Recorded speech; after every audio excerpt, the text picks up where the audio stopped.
Price the lord. ದೇವರ ಪರಿಶುದ್ಧವಾದ ನಾಮಕ್ಕೆ ಮಹಿಮುಂಟಾಗಲಿ. ಕರ್ತನಲ್ಲಿ ಪ್ರೀತಿಯುಳ್ಳ ದೇವ ಜನಗಳೇ, ಈ ಬೆಳಗಿನ ಜಾವದಲ್ಲಿ ನಾವು ಒಂದು ವಾಕ್ಯವನ್ನು ಓದಿಕೊಳ್ಳೋಣ. ದಾನಿಯೇಲನು 3ನೇ ಅಧ್ಯಾಯ ವಚನ 25. ಅದಕ್ಕೆ ಅವನು, ಇಗೋ, ಕಟ್ಟಿಲ್ಲದ 4 ನೋಡುತ್ತೇನೆ, ಬೆಂಕಿಯಲ್ಲಿ ತಿರುಗಾಡುತ್ತಿದ್ದಾರೆ, ಅವರಿಗೆ ಯಾವ ಹಾನಿಯೂ ಇಲ್ಲ. 4ನೇಯವನ ರೂಪವು ದೇವಕುಮಾರನ ರೂಪದಂತಿದೆ. Amen, hallelujah. ಪ್ರೀತಿಯ ದೇವ ಜನರೇ, ದಾನಿಯೇಲನ ಪ್ರವಾದನ ಗ್ರಂಥದಲ್ಲಿ ನಾವು ವೈರಾಗ್ಯವುಳ್ಳ ದೇವ ಭಕ್ತರನ್ನು ನೋಡ್ತಾ ಇದ್ದೀವಿ. ಅವ್ರು ಯಾರಂದರೆ ಶದ್ರಕ್, ಮೇಷಕ್, ಅಬೇದ್ನೆಗೋ. ಈ 3 ಮಂದಿ ಯೌವನಸ್ಥರು, ದೇವ ಭಕ್ತರು. ಇವರಿಗೆ ಬಂದಂಥ ಪರಿಸ್ಥಿತಿ ಅದು ಎಂಥ ಪರಿಸ್ಥಿತಿ ಅಂದರೆ, ನೋಡ್ರಿ, ಬಾಬಿಲೋನ್ ಪಟ್ಟಣ ನೆಬೂಕದ್ನೆಚ್ಚರನ ಆಳ್ವಿಕೆಯಲ್ಲಿ ಶದ್ರಕ್, ಮೇಷಕ್, ಅಬೇದ್ನೆಗೋ ಎಂಬುವರು ಸೆರೆ ಹಿಡಿಯಲ್ಪಟ್ಟವರಾಗಿ ಯೆರೂಸಲೇಮಿನಿಂದ ಬಾಬೇಲಿಗೆ ಅವರನ್ನು ಸೆರೆಯಾಳುಗಳಾಗಿ ಕರ್ಕೊಂಬಂದ್ಬಿಟ್ರು. ಆ ಸ್ಥಳದಲ್ಲಿ ಅಂದರೆ ಆ ಬಾಬಿಲೋನ್ ಪಟ್ಟಣದಲ್ಲಿ ಎಲ್ಲ ಅನ್ಯ ಜನಗಳು, ದೇವರನ್ನು ಅರಿಯದೇ ಇರುವವರು. ಆದರೆ ಅವರ ಮಧ್ಯದಲ್ಲಿ ಶದ್ರಕ್, ಮೇಷಕ್, ಅಬೇದ್ನೆಗೋ ಎಂಬುವರು ದೇವ ಭಕ್ತರು. ಈ ದೇವ ಭಕ್ತರು ಆ ಸ್ಥಳದಲ್ಲಿ ತಮ್ಮ ದೇವರ ಮೇಲಿನ ಪ್ರೀತಿ ಮತ್ತು ದೇವರ ಮೇಲೆ ಅವರಿಟ್ಟಿರುವಂಥ ಭಕ್ತಿ ಅವರನ್ನು ಆ ಸ್ಥಳದಲ್ಲಿ ಭಯಂಕರವಾದ ಇಕ್ಕಟ್ಟಿಗೆ ಸಿಲುಕಿಸಿತು. ಏನಂದರೆ, ಆ ಸ್ಥಳದಲ್ಲಿ ಅಂದರೆ ಆ ಪಟ್ಟಣದಲ್ಲಿ, ಬಾಬಿಲೋನ್ ಪಟ್ಟಣದಲ್ಲಿ ಈ 3 ಮಂದಿ ಯಹೂದ್ಯ ಯುವಕರಿಗೆ ಸುಡುವ ಬೆಂಕಿ, ಅಂದರೆ ಬೆಂಕಿಯಲ್ಲಿ ಅವರನ್ನು ಎತ್ತಿ ಹಾಕುವಂಥ ಭಯಂಕರವಾದ ಸಂದಿಗ್ಧ ಪರಿಸ್ಥಿತಿ ಅವರಿಗೆ ಒದಗಿ ಬಂತು.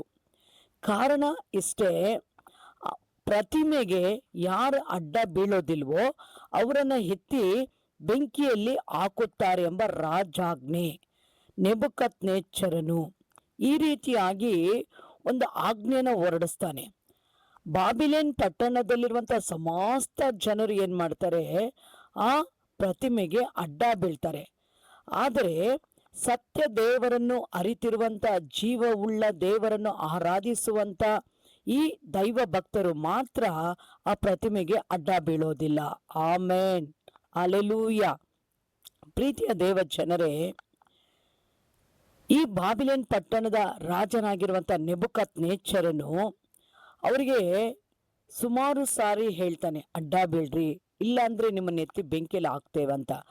ಆದರೆ ಇವರು ಒಂದು ಮಾತು ಹೇಳ್ತಾರೆ, ದೇವರ ಚಿತ್ತವಿದ್ದರೆ ನಮ್ಮನ್ನು ಹೇಗೂ ಬಿಡಿಸಬಲ್ಲನು, ದೇವರ ಚಿತ್ತ ಇಲ್ಲದೆ ಹೋದರೂ ನಾವು ಮಾತ್ರ ಈ ಪ್ರತಿಮೆಗೆ ಅಡ್ಡ ಬೀಳುವುದಿಲ್ಲ.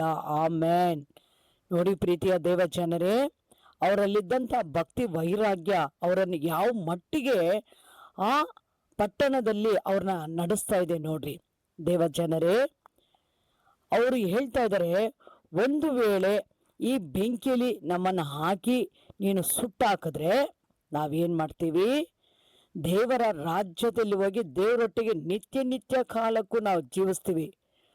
ಒಂದು ವೇಳೆ ದೇವರು ನಮ್ಮನ್ನ ತಪ್ಪಿಸ್ಬಿಟ್ರೆ ನಾವು ದೇವರ ಸಂಗಡ ಈ ಲೋಕದಲ್ಲಿ ನಾವು ಸಂಚರಿಸ್ತೀವಿ. ಆಮೆನ್.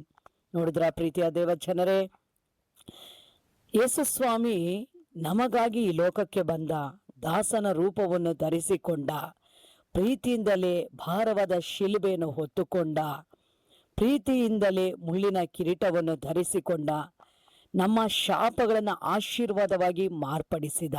ಹಲ್ಲೆಲೂಯಾ.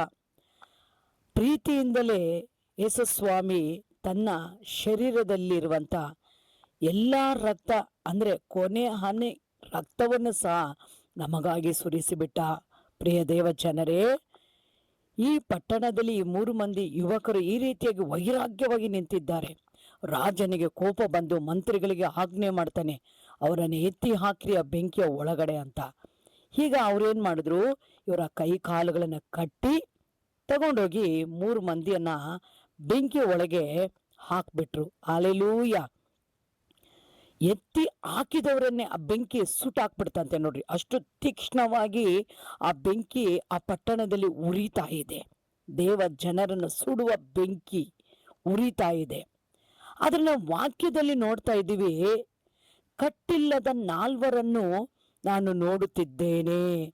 ಇದನ್ನ ಯಾರು ಹೇಳ್ತಾ ಇದ್ದಾರೆ ಅಂದ್ರೆ, ನೆಬೂಕದ್ನೆಚ್ಚರ್ ರಾಜ ತನ್ನ ಸಿಂಹಾಸನದಲ್ಲಿ ಕುಳಿತುಕೊಂಡು ನೋಡ್ತಾ ಇದ್ದಾನೆ.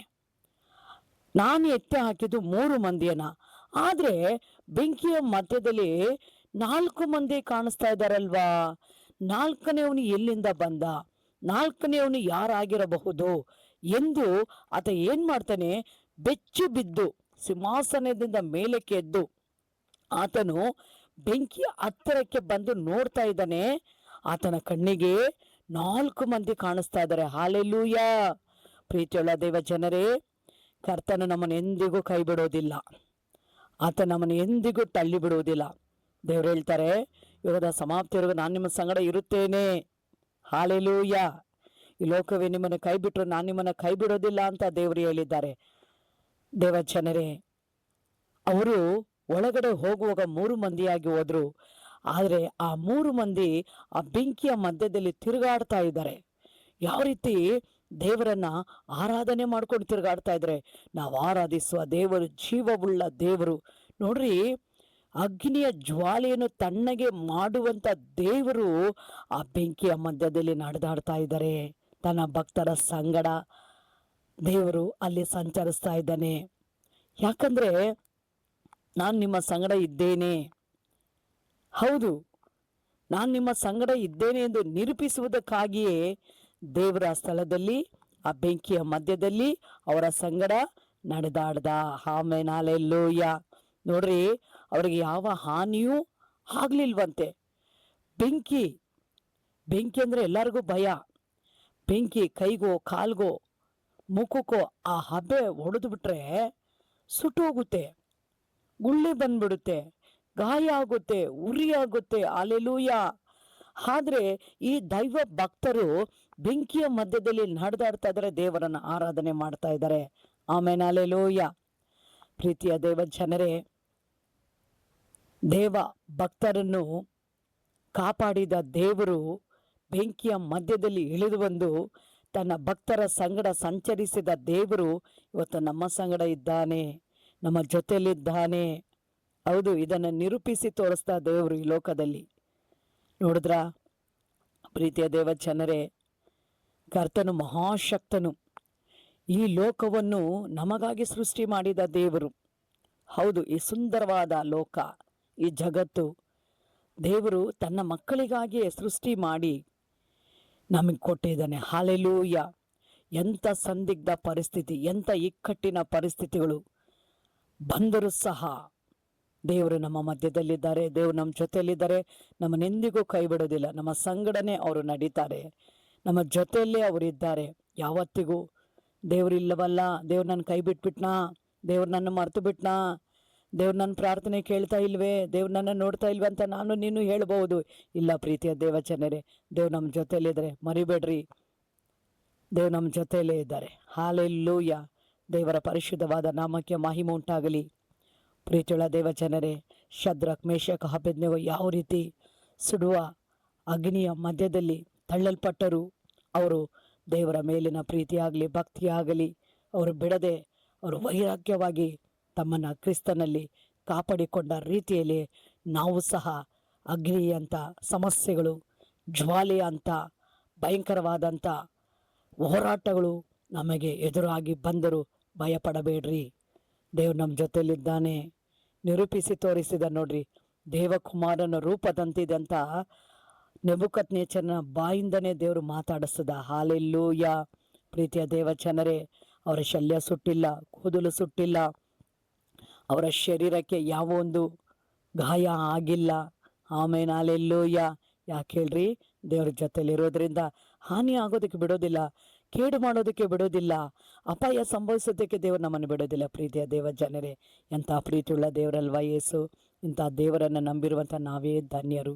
ಪ್ರೀತಿಯ ದೇವ ಜನರೇ, ದೇವರು ನಿಮ್ಮನ್ನು ಆಶೀರ್ವದಿಸಲಿ.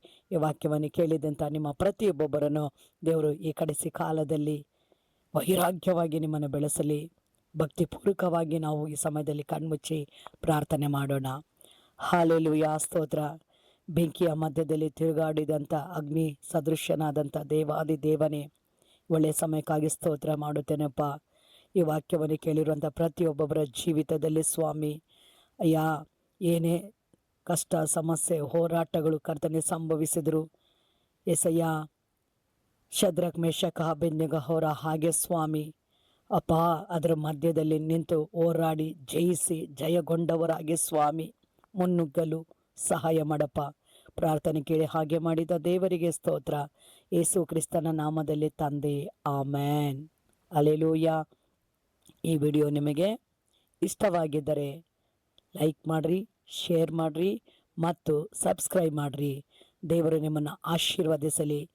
ಪ್ರಾರ್ಥನಾ ಮನವಿಗಳೇನಾದರೂ ಇದ್ದರೆ ಕಮೆಂಟ್ ಮಾಡಿ. ಹಲ್ಲೆಲೂಯಾ. ದೇವರು ನಿಮ್ಮನ್ನು ಆಶೀರ್ವದಿಸಲಿ. ಆಮೇನ್.